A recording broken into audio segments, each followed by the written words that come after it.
The recycler was leaking again. Nora crouched behind a service panel in Corridor 7, her hands wrapped around a corroded coupling that had no business still being in use. The station was old. Everything on it was old. The Vorkai ran their diplomatic outposts the same way they ran their military fleets, with total confidence that age meant strength and that anything still standing deserved no replacement. She twisted the coupling left. It groaned. She twisted harder, and it gave, releasing a small burst of recycled water that hit her square in the face. Cold. Smelled like old metal. She wiped it off with her sleeve and kept working. Her comm badge blinked twice. Priority signal. She ignored it and finished seating the new seal. Then she replaced the panel, stood up, and checked her work by pressing her ear to the wall. The hissing had stopped. She tapped her badge. Veil here. Spécialiste Valley. The voice belonged to Lieutenant Doran, the junior aide attached to the human delegation. He sounded nervous. He usually sounded nervous. You've been summoned to the Fleet Assembly Chamber. Admiral Dreth is calling all senior personnel. I'm not senior personnel. You're on the list. She picked up her tools and started walking. The station corridors were wide, built for Vorkai frames, which meant Nora always felt slightly like a child moving through furniture built for adults. Everything was just a few inches too tall. The door handles were just a few inches too far apart. Small things. Constant reminders. The assembly chamber was already full when she arrived. A dozen officers from 3 different species stood in loose groups. Vorkai in their gray-green uniforms, a pair of Salvani observers in white, and the 4 other humans from the delegation standing together near the back wall like they had agreed in advance not to spread out too much. Admiral Dreth stood at the head of the room.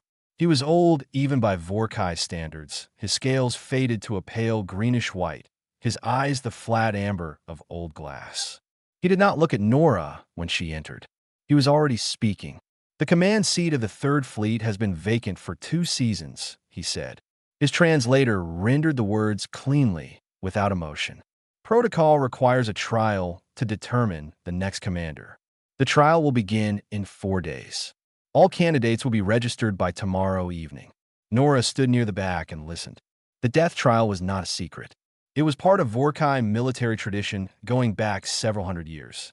A derelict station called the Crucible had been preserved specifically for this purpose. Candidates were dropped inside with minimal equipment and had to survive 72 hours. The last one standing, or the only one who completed the time, was named to the command seat, and a one outside the Vorkai had ever been entered. In recognition of the human delegation's observer status within the Concord, Dreth said, and his tone shifted in a way that did not translate, but was still perfectly clear, I am extending the courtesy of a nomination to one human candidate. He looked at Nora then, not at the delegation lead, Commander Reyes, who had 20 years of deep space service, not at Lieutenant Doran, who had at least completed officer training. He looked at Nora Vale, cooperative specialist, whose official function aboard the station was infrastructure maintenance and system support. The room was quiet. Several of the Vorkai officers exchanged glances. Nora understood the math immediately. They were not offering her an opportunity. They were offering the human delegation a visible failure. She would enter, she would be overwhelmed, and the result would be used for a long time afterward in arguments about why humans were not ready for a larger role in the Concord. Commander Reyes started to speak. Nora spoke first. I accept, she said. Another silence. Reyes looked at her with an expression that was trying very hard to stay neutral. Doran looked like he had swallowed something. Dreth blinked once, slow, deliberate. He had not expected that to happen so quickly. You understand the trial's conditions. I'll review the full documentation tonight, Nora said. Before I do, what's the temperature range inside the Crucible? The question landed strangely in the room. It was too specific, too practical. It was not the question of someone performing bravery for an audience. It was the question of someone who was already planning. One of the younger Vorkai officers, a captain named Selek, tilted his head slightly. He said nothing. Dreth provided the temperature range without comment. The assembly was dismissed shortly after. As the room emptied, Reyes pulled Nora to one side. "You didn't consult me," he said, keeping his voice low. "No," Nora agreed. "Nora, nobody survives that place. People have survived it. Vorkai people. Military trained, combat tested, half again your body mass." He looked at her with something close to genuine fear for her. "You fix water recyclers." "I fix a lot of things," she said. "I'll need access to whatever public records exist on the Crucible's layout. Can you get those?" Reyes stared at her for a long moment. Then he exhaled and nodded. She spent that night at her small desk, reading station schematics, atmospheric reports, gravity plate configurations. Most of it old, some of it incomplete. She cross-referenced what she could against her own experience. She had spent 11 years doing salvage work in deep water. Pressure systems, failing structures, environments that would kill a person in minutes if they stopped thinking clearly. A broken station was just a very large wreck. By the time the lights dimmed to night cycle, she had a rough map in her head and 3 priorities in order: air, movement, and structure. She slept well. She always slept well before a difficult job. The pod did not land. It collided. It struck the Crucible's outer hull at an angle that sent a shudder through Nora's whole spine, and the interior lights cut out before the impact even finished. She was already braced, feet flat against the forward panel, back pressed to the seat. She had learned that trick from an underwater accident years ago. Let the structure absorb it. Don't fight it. The pod came to rest in darkness. She counted to 3, then hit the manual release. The hatch opened inward with a sound like old bones. The air outside was thin and tasted like rust. She pulled the rebreather up over her nose and mouth and stepped out. The corridor she had landed in was narrow by Vorkai standards, which meant standard by hers. The gravity here was slightly low. She could feel it in the way her steps landed, just a fraction too light. She did not rush. She stood still for a full minute and listened. The station breathed. Not literally, but old stations always had a sound to them, a pattern of creaks, end pressure shifts, and the distant hum of systems that were still running on bare minimum power. She had learned to read that sound the way other people read maps. She closed her eyes and listened until she understood the rhythm of this particular wreck. Then she opened her eyes and took stock. Her gear was exactly what she had been told to expect. A short-range scanner with a 6-hour battery. A rebreather rated for 40 hours of filtration. A survival knife. 1 heat pack. The other trial candidates had received full equipment. Sealed suits, long-range comms, emergency beacons. She had been given what the paperwork called an observer survival package. Enough to technically qualify as equipped. Not enough to be taken seriously. She checked the scanner. It showed her the immediate area, 2 corridors branching left and right, a collapsed section ahead, and, faintly, something that might be a functioning atmospheric seal about 300 meters to the left. She went left. The Crucible's interior was worse than the documents had suggested. Entire sections were fully depressurized. She could see the telltale frost along door frames where air had leaked out over years. Some of the gravity plates had failed completely, creating pockets where debris floated in slow, silent rotation. Others had overcorrected and pulled nearly twice the standard load. She moved carefully, testing each new section before committing to it, mapping the safe paths in her head. She found the atmospheric seal, and it was intact. Behind it, a small maintenance bay with air good enough to drop the rebreather for short periods. She noted it as her first fallback point and moved on. She was not here to hide. She needed water next, and then she needed to understand the structural layout of the deeper sections before the other candidates did. She was moving through the lower maintenance corridors, below the station's primary living deck, when the scanner picked up something it should not have: that a heat signature. Alive. Not moving. She stood still for a moment. The other trial candidates would be up on the main decks. That was where the environmental controls had the best record of partial function, and any trained military officer would head for high ground and defensible positions first. This signature was deep in the maintenance level, in a section the documents had listed as a former holding facility. She could ignore it. Her chances were better if she stayed focused. She went toward it anyway. The door to the holding cell had been left unsealed. Not opened, just unseal, the lock disengaged and the door drifting slightly ajar, as if whoever had left was in a hurry and hadn't bothered closing it properly. Inside, crumpled against the far wall, was a creature she recognized from the Concord Species Index, Halcary. 6 limbs, the 2 lower ones folded under a large body covered in dark plates. This one was large even for its species. One of its mid-limbs was bent at an angle that was clearly wrong that IT was breathing. Barely. IT opened its eyes when she stepped in. They were faceted and dark, and they focused on her with what she recognized as calculation rather than fear. It was trying to figure out whether she was a threat before it decided whether to move. "I'm not going to hurt you," she said. She knew it probably didn't speak her language. She said it anyway, because she had learned that tone carried more than words. She knelt beside it and looked at the broken limb. The break was below the second joint. A clean fracture, probably from the impact of whatever landing had brought it here. The creature watched her without making a sound as she pulled 2 strips of conduit piping from the wall behind it. She did not have bandaging. She used the lace from her right boot, threaded through the piping on either side of the break, and pulled it firm. The creature made a sound then, low and resonant, felt more than heard. "I know," she said. "Done." It looked at the splinted limb. Then it looked at her. She stood and gestured toward the door with her head. "Can you walk?" It moved slowly, unfolding itself, testing weight on the repaired limb. It held. The creature was nearly twice her height when fully upright. It looked down at her from that height with an expression she could not read. She turned and walked toward the door.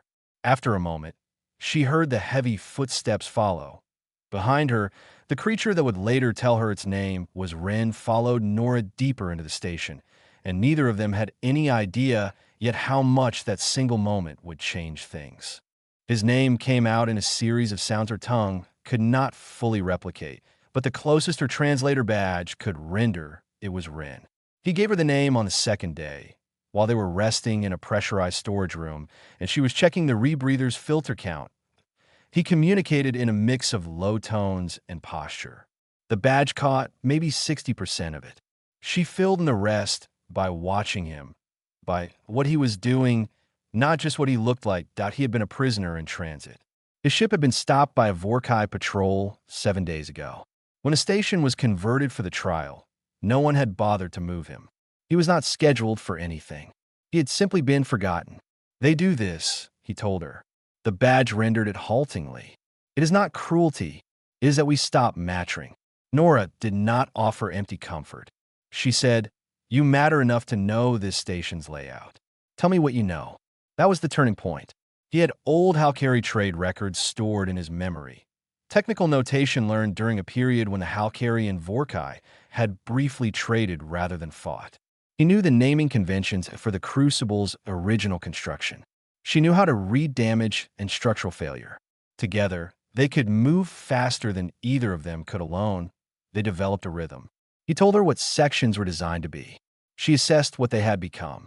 They found 2 more stable air pockets, a water reclamation drip she collected into the heat packs in her sleeve, and a section of the upper maintenance deck avoided by all other candidates, either because it looked unstable or because it required crawling through a collapsed duct that was tight even for Nora and genuinely painful for Ren.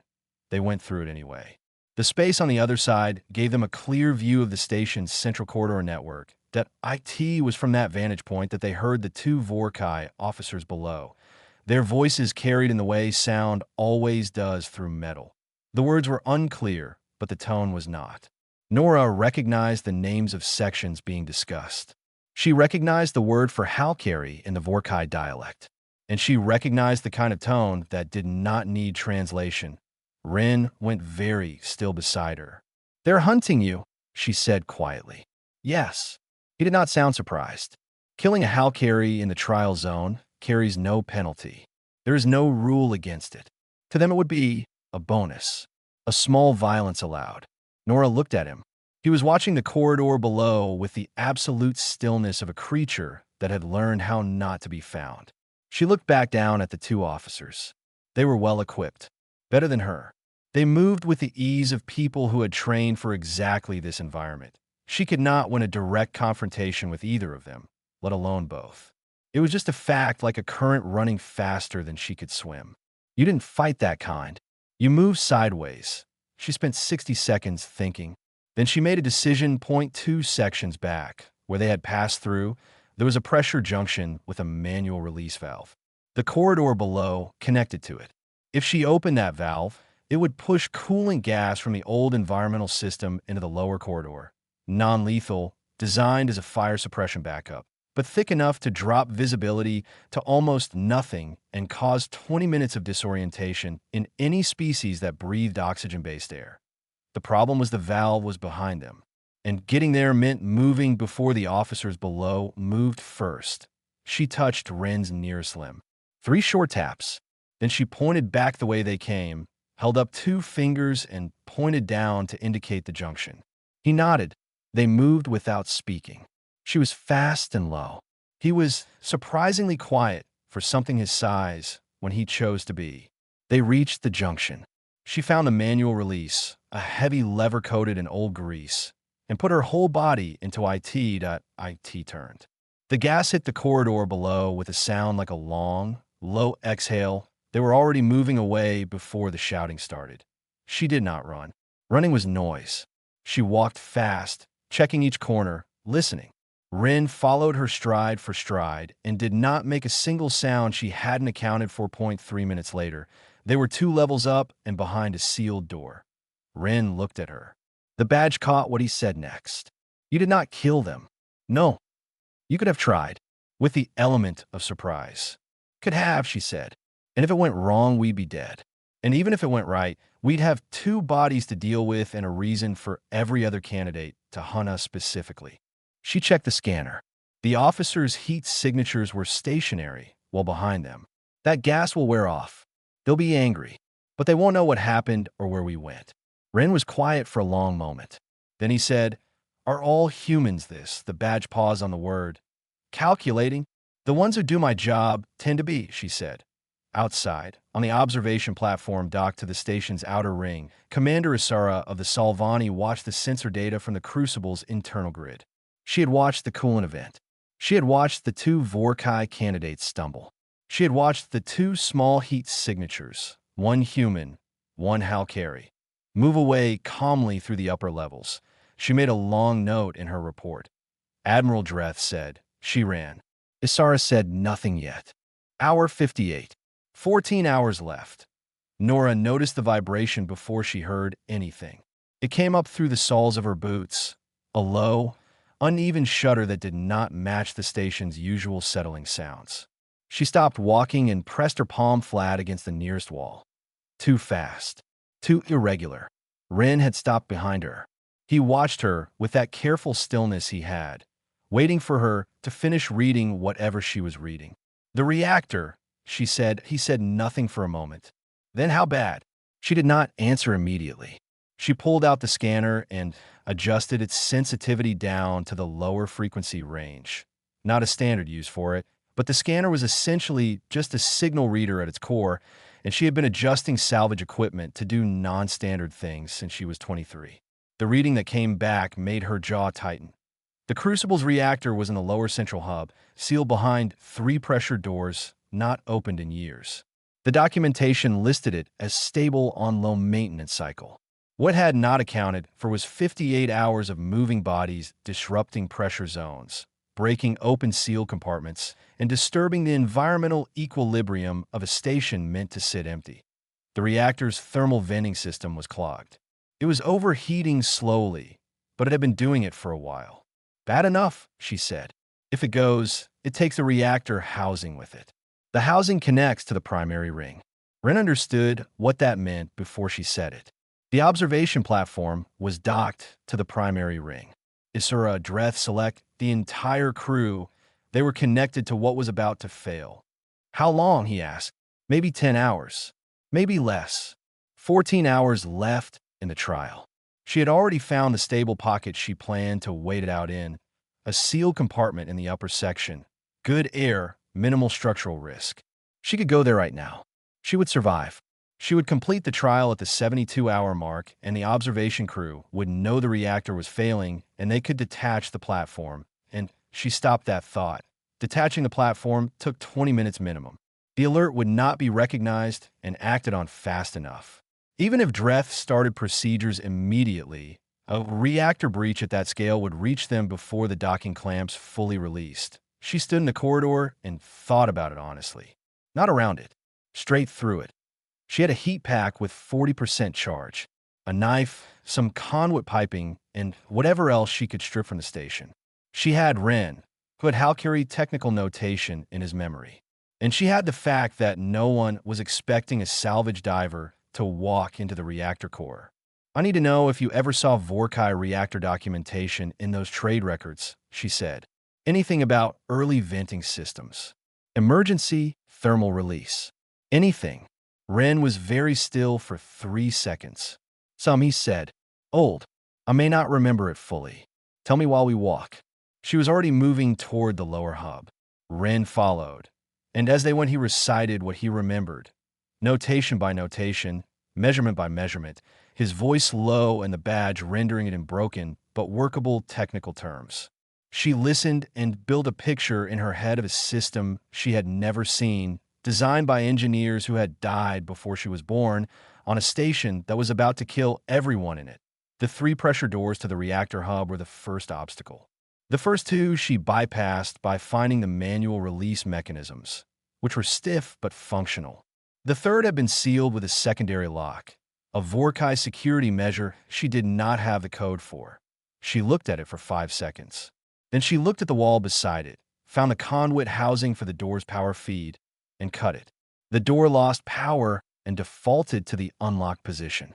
Old safety design logic. She had found the same thing in underwater installations on Earth. The reactor room was hot. Not dangerously yet, but she felt it on her face when she stepped in.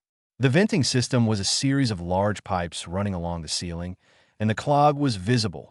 A fail pressure seal had allowed particulate buildup to harden over years into something nearly solid inside the main exhaust shaft. She looked at the heat pack. 40% charge.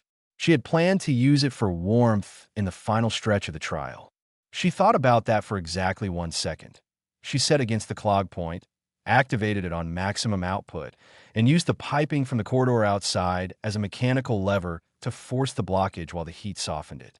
Ren, too large for the crawl space she was working in, kept reading notation adjusting the pressure valve, opening the bypass, step by step. It took 40 minutes. Her arms burned. The heat pack ran flat, but the exhaust flow restarted with a sound like a long breath, and the vibration in the floor began to smooth out. The reactor's thermal readings on the scanner dropped. Slowly, steadily. She sat on the floor of the reactor room with her back against the housing and said nothing for a while. On the observation platform, an alert had just appeared on the environmental monitoring panel. Captain Select saw it first, a thermal spike in the lower hub, now resolving.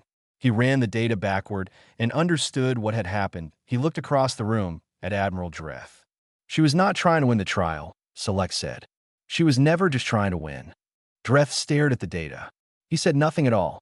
The extraction signal sounded at exactly the 72-hour mark. It was a single tone, low and sustained, carried through the station's still functioning alert system.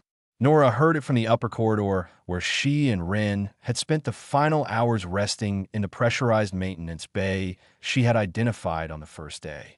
She had eaten the last of the emergency ration bar from her pack. She had checked the rebreather, 12 hours of filtration left. She stood up, picked up her knife and her empty scanner, and walked toward the primary airlock. Ren walked beside her.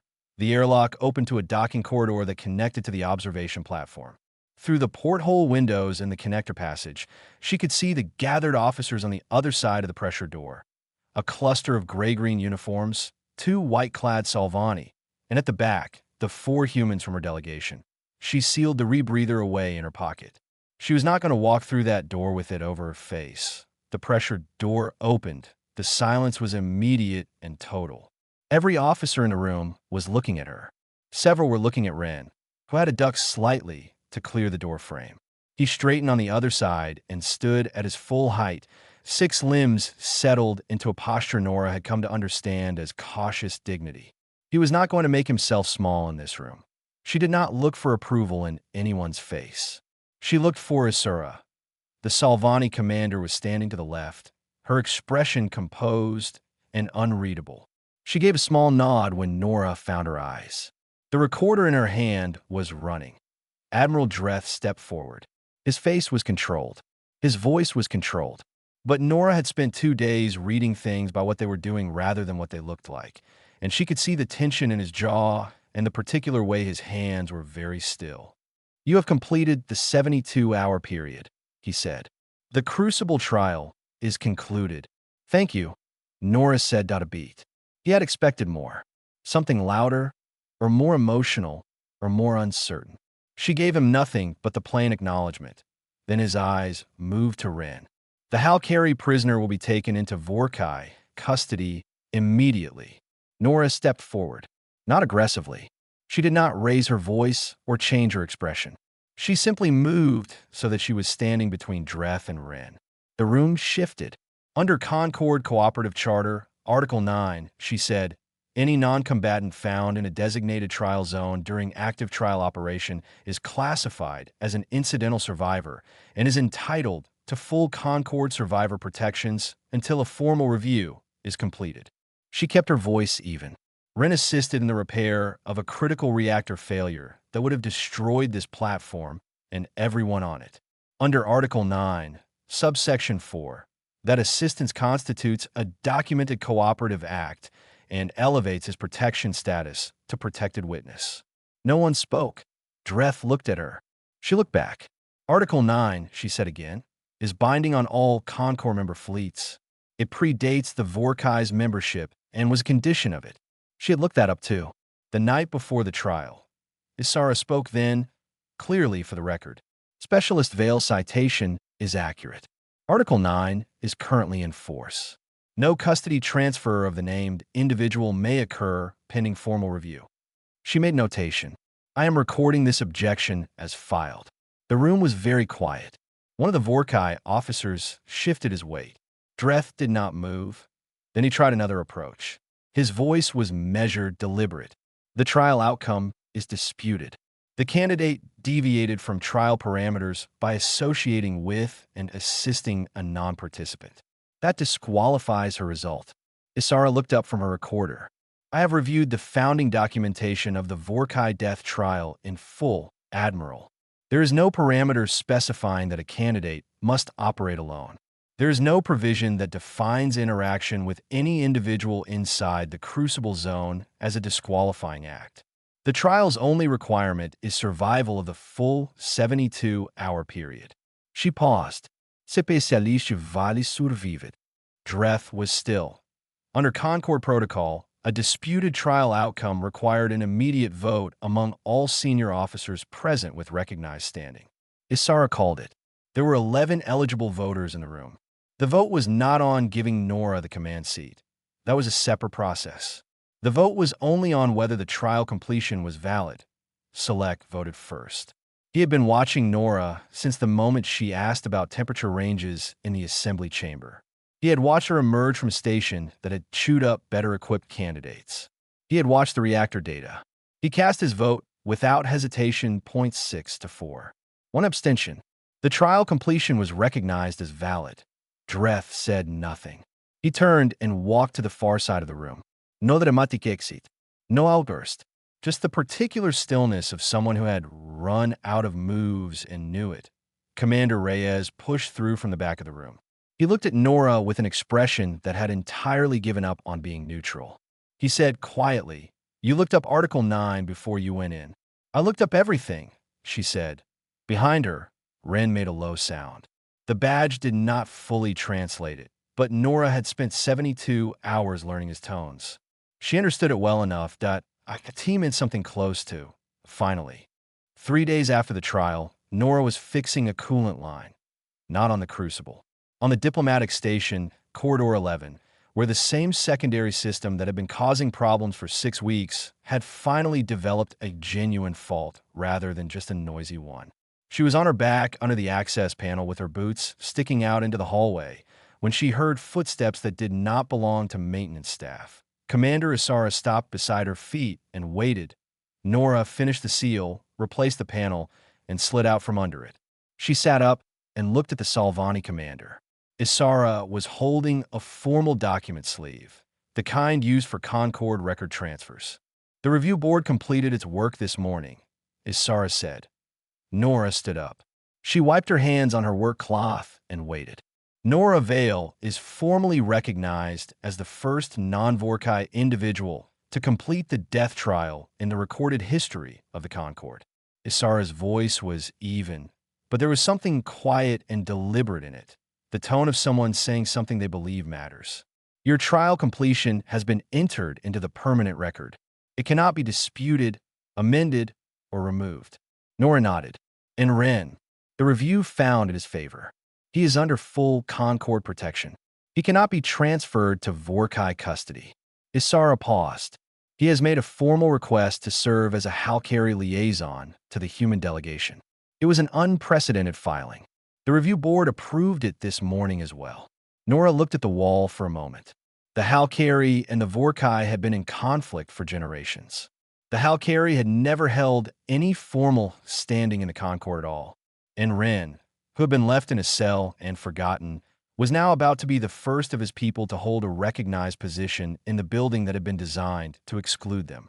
He did that himself, she said. He filed the paperwork 2 days ago, before the review was even complete. Something shifted in Isara's expression, not quite a smile, but close. He said he had learned from a colleague that knowing the rules was more useful than hoping someone would change them. Nora thought about that and said nothing. Isara set the document sleeve on the edge of the access panel. There is one more matter. The Cooperative Command Council has been voting on membership expansion for the past year. Following the events of the trial and the reactor incident, which is now part of the formal record, a motion was put forward this morning to offer a human delegate a permanent voting seat on the council. She met Nora's eyes, not an observer position, a full seat. The motion passed. Nora looked at the document sleeve. They want me to take it. The motion named you specifically. She thought about what that meant. It was not a command seat in a Vorkai fleet. That process was still ongoing and deeply political. This was something else. A seat where decisions were made before commands were given, where rules were interpreted, where the next version of Article 9 would be written. She thought about Ren filing his own paperwork from a temporary holding room 2 days before he even knew if he was safe. Yes, she said. Isara nodded. She did not make it ceremonial. She simply noted it in her recorder and picked up the document sleeve and handed it over. Welcome to the council, Specialist Vale. A brief pause. I suspect we will need to update your title. After Isara left, Nora stood in the corridor for a moment. Then she picked up her tools and walked toward the temporary quarters assigned to Ren. Too small for him, furniture at the wrong height, doors he had to angle through sideways. She had already put in a maintenance request, but the facilities team had not gotten to it. She found him seated on the floor, by choice, since the floor was more comfortable for his frame than the chair, reading a datapad. He was working through a human cultural briefing document, and he had the expression she had come to read as deep, focused confusion. She sat down on the floor beside him. He showed her the screen without saying anything. It was a page about human greetings, the section specifically about handshakes, hugging, and what the document called context-dependent physical contact norms. Why, he said. The badge rendered it as a single flat word. It was not really a question. It was more of a protest. It depends on the situation, she said. I'll explain it. He set the datapad down and looked at her with those dark, faceted eyes. You're on the council now. Isara sent me a notification. Yes. And I'm a liaison. Yes. He was quiet for a moment. Outside the small porthole, a transport ship moved slowly past, its running lights blinking in a patient rhythm. I was in that cell for 7 days, he said. And then a human with no proper equipment and one boot undone decided to fix my arm. Nora looked down. Her left bootlace was, in fact, still tied in a slightly uneven knot from where she had replaced it after using the original as a splint. She had never gotten around to swapping it for a new one. We should get you better furniture, she said. Ren made the low sound again. The one the badge translated badly.